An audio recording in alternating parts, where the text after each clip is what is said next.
Lo boleh. Yang nggak memperbolehkan kan polisi sama TNI. Dan yang nggak boleh itu apa? Money politik. Nggak boleh, memang beliau bertugas itu mencari money politik. Maka kita jangan kasih nama money politik, kasih nama uang bensin. Iya, kalau diterima masjid namanya sumbangan, kalau diterima kiai namanya bisyaro. Udah beres. Kalau banyak sodako. Kalau orang Jawa ya jer besuki mawa. Iya, udah. Enak konsep ini. Sampean di sini cuman buruh tani, buruh kebun, golek brondolan. Tiba-tiba anaknya dipondokkan kok jadi pinter, pulang jadi kiai. Nggak ada yang nanya keturunan siapa, nggak ada yang nanya. Gimana? Itu enaknya konsep rohiyah, nggak perlu nasab kami. Nggak penting bisa nasab kami, tapi kemana-mana cuma minta, ya dimarahi wong oke. Ya iya, karena Indonesia mengikuti konsep rohiyahnya Rasulullah. Maka kalau ada orang mengatakan saya terbaik, kakek aneh, ya ora kanggo ning Indonesia Kang. Kakek aneh, ya jadi pakai aneh jadi Bali. Orang ndak bisa begitu. Kita sudah nggak begitu. Kita sudah bebas sampai duwe anak mondok pinter mulai dari kiai, gak akan menjadi masalah kamu anak siapa, karena apa? Derajat tertinggi adalah ilmu. Jadi nggak ada bodoh-bodoh terus kakek aneh, nggak laku. Makanya sekarang ya orang kemudian bertanya-tanya kakekmu beneran apa enggak gitu. Nggak bisa. Konsep rohiyah itu setara sudah, bebas ilmu. Kenapa saya duduk di sini? Karena saya punya ilmu. Nanti kalau sampean punya anak pinter, gantian yang duduk di sini. Iya kan? Sampean punya anak pinter kaya, gantian duduk di sini. Karena apa? Lurah, bupati, presiden duduk di situ, di sini loh. Ini bukan tempat yang harus diduduki terus oleh saya, nggak mesti. Bisa jadi nanti anak sampean lebih pinter duduk di sini, nggak ada yang tahu. Nabi Ibrahim lahir dari anak tukang bikin patung. Nabi Musa lahir dari anak yang hanyut di sungai. Siapa sing ngarani bayi kentir dari nabi? Yo, itu sudah rohiyah. Makanya sampean nggak usah ikut-ikutan. Kami keturunan ini, pray Kang, pray mayit.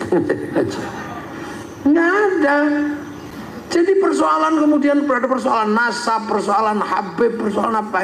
Itu karena banyak yang nabrak konsep rohiyahnya Rasulullah. Udah enak sini, bebas, merdeka. Nah, yang nata sistem ini para wali. Makanya daerahnya disebut wilayah. Kita ini punya konsep namanya wilayah. Daerahnya para wali. Daerah wilayah itulah yang akhirnya menjadi NKRI, Negara Kesatuan Republik Indonesia.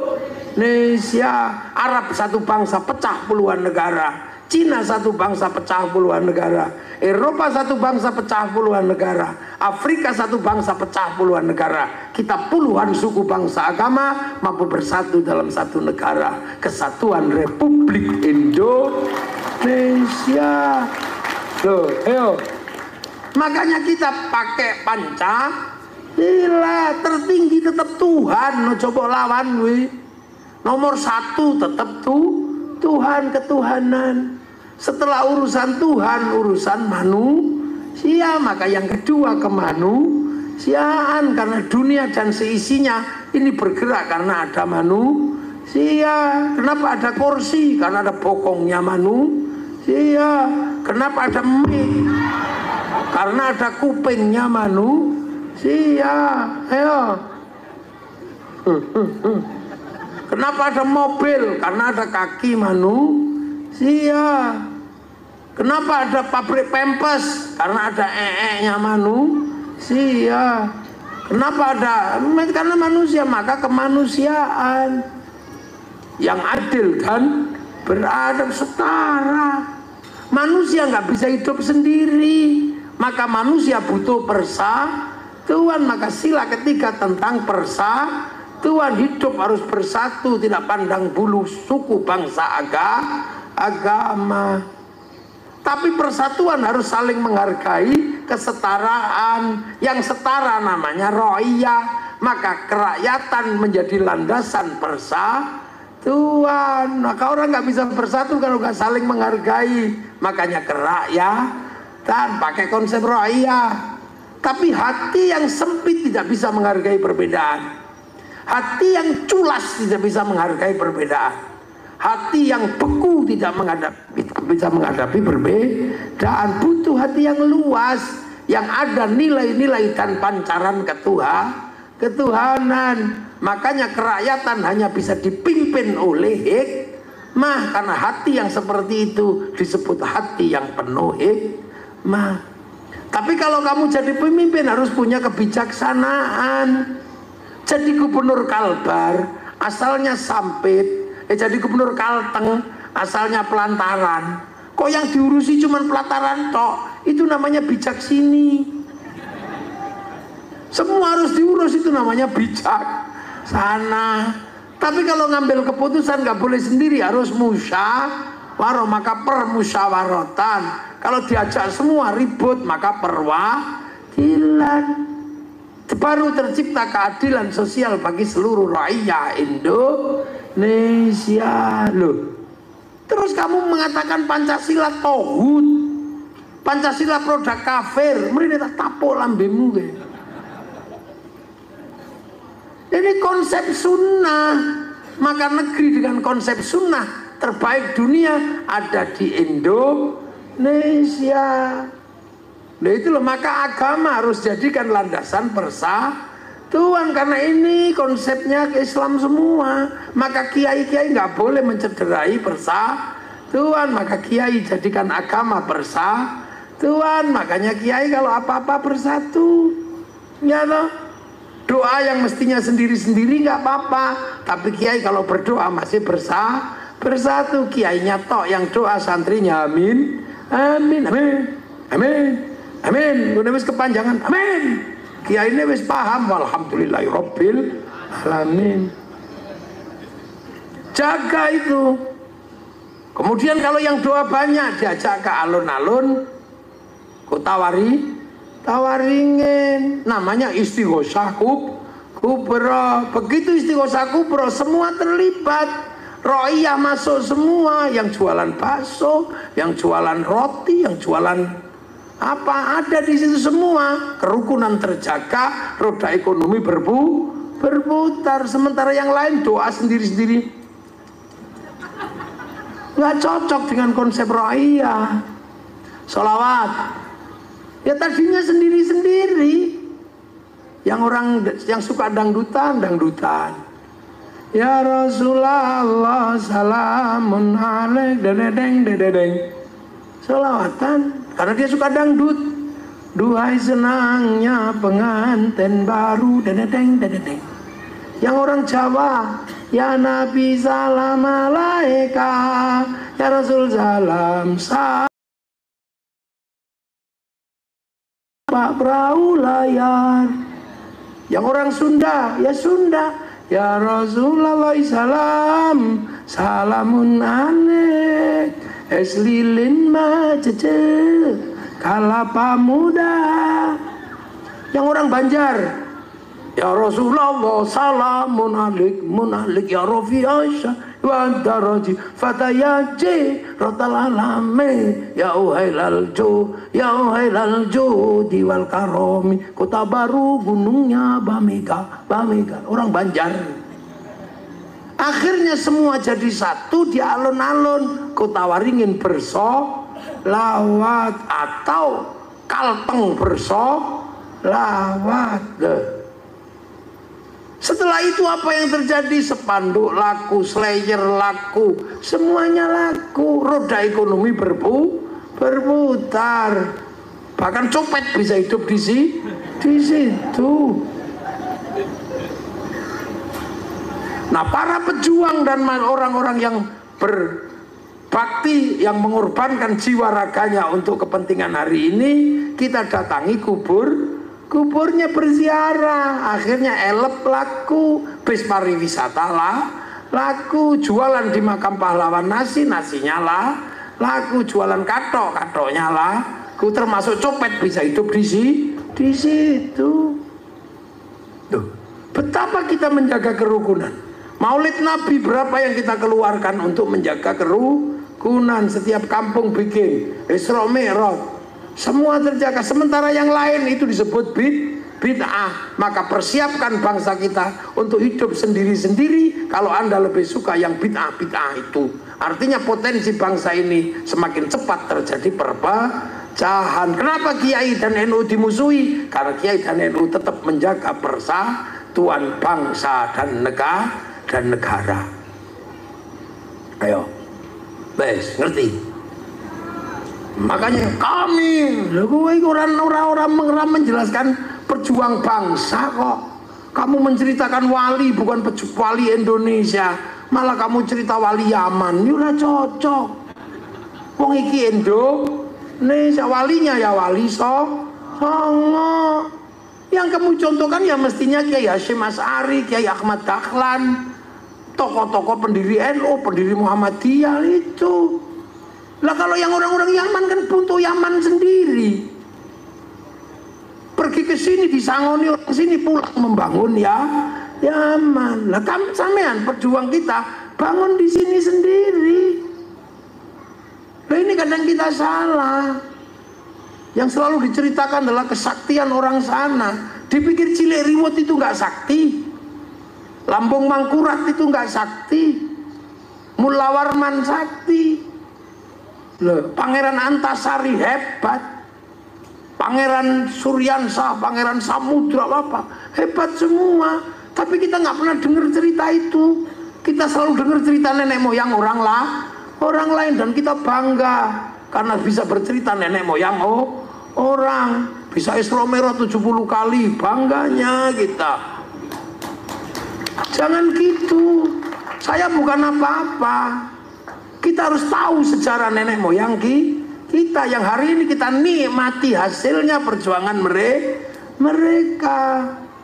Nenek moyang kami memadamkan api neraka. Lah yang ngapain? Wong sesuk nerakane ora saiki. Nenek moyang kami ada orang mati dikasih surat, gak ditanya lagi. Lu jangan begitu. Itu kini bangsa ini ceritakan. Amerika kenapa bangkit? Karena punya kecintaan pada bangsanya. Mulai dari Will West sampai The Last of the Mohicans diceritakan oleh orang Amerika. Kalah di Vietnam bikin Rambo 1 sampai 6. Kalah dengan Cina bikin American Shaolin, American Kung Fu. Kalah dengan Jepang bikin American Ninja, American Samurai. Bahkan samurai terakhir dari Amerika namanya Tom Cruise dalam The Last Samurai. Orang Cina menceritakan bangsanya nggak ada habisnya. Mulai Sun Gokong sampai Wong Fei Hung. Dia ceritakan mulai ular putih sampai ular hijau. Bangsa Jepang menceritakan bangsanya dari Oshin sampai samurai terakhir, Samurai X dengan tokohnya Rurouni Kenshin. Orang Korea menceritakan bangsanya dari meja makan dan air mata, namanya drakor. Orang-orang Malaysia menceritakan bangsanya lewat si Upin dan si Ipin. Jangan sampai si Upin dan si Ipin lupa fondasi bangsanya bersama anak-anak India bikinkan tokoh kecil namanya Jarjit. Jangan lupa bahwa di sana ada anak-anak Cina, kenalkan Mei Mei. Jangan lupa di sana ada anak-anak Indonesia, kenalkan Susanti. Pak Harto bikin Aku Cinta Indonesia. Lah sekarang kita pernah nggak kita menceritakan kepada bangsa kita tentang sejarah pahlawan kita? Ketika setiap hari dijejali sejarah orang dan kita bahagia mendengar sejarah orang yang nggak ada hubungannya sama kita. Wali-wali yang nggak pernah bikin wilayah, wali kita bikin wilayah. Kita bangga ada wali bisa mengundurkan pesawat. Fungsinya apa dalam kehidupan? Mengundur ke pesawat malah medeni wong. Kita ini bahagia dengan cerita-cerita yang gak ada hubungannya dengan kebangkitan sebuah bangsa. Ayo, anak-anak kita itu sekolah, besok pinter. Kalau pinter pasti bikin sesuatu. sesuatu, kita harus beli karyanya. Kalau kita nggak punya kebanggaan pada bangsa, nggak mungkin kita beli karyanya. Makanya bangsa ini harus bangkit. Kita nggak boleh berhenti. Siapa yang akan ngelola sawit? Siapa yang akan ngelola tambak? Siapa yang akan ngelola semuanya? Orang sana nggak mungkin. Tetap anak kita sendiri. Dan itu mesti berhubungan dengan apa? Dengan kebanggaan pada bangsa dan negara Indonesia. Siapa nggak boleh menyepelekan merah putih yang sekarang dikibarkan. Kita punya merah putih itu dulu korbannya nyawa. Orang-orang Jawa takut ditembak Belanda kalau mengibarkan merah putih di atas rumah. Belanda curiga tiangnya dikasih tebu. Belanda curiga tiangnya dikasih padi. Masih curiga tiangnya dikasih kelapa. Masih curiga tiangnya dikasih pisang. Besoknya masih curiga bahwa tumpeng sama ingkung. Tumpeng ingkungnya habis, padi mengering, pisang rontok, kelapa mengering, tebu mengering. Yang tersisa tinggal merah putih di dada kami, anak-anak Indonesia. Ayo, begitu disobek sama pribumi, sama Nusantara, Belanda ngamuk, korbannya 10 November. Yang berjuang nenek moyang kita. Tahu-tahu ada orang datang tanpa sebab dari mana, merah putih bikinan kakek kami. Kakekmu yang mana?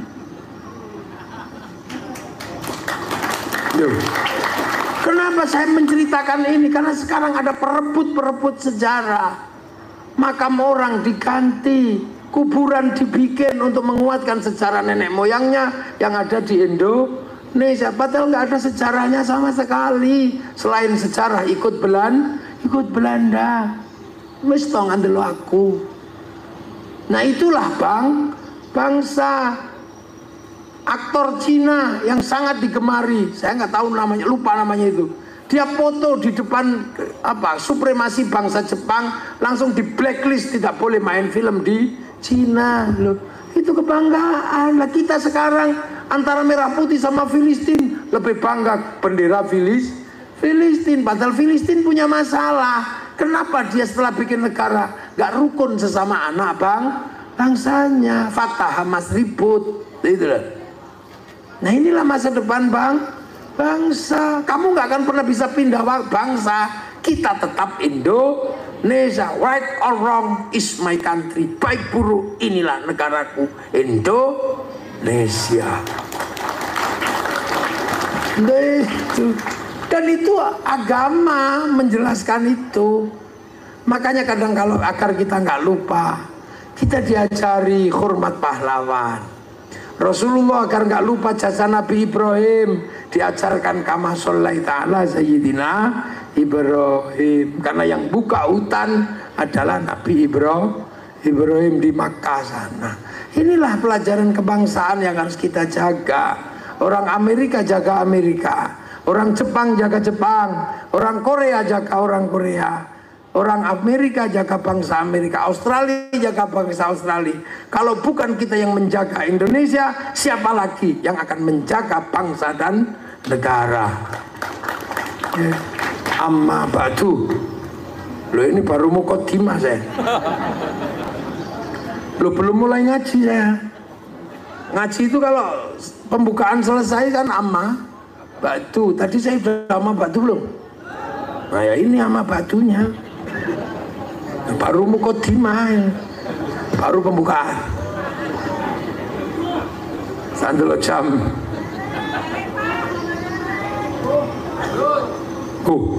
Subuh lanjut, soben meneh.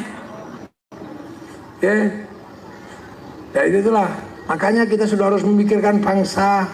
Karena hari ini kita nggak bisa lagi pisah antara bangsa satu dan bangsa yang lain.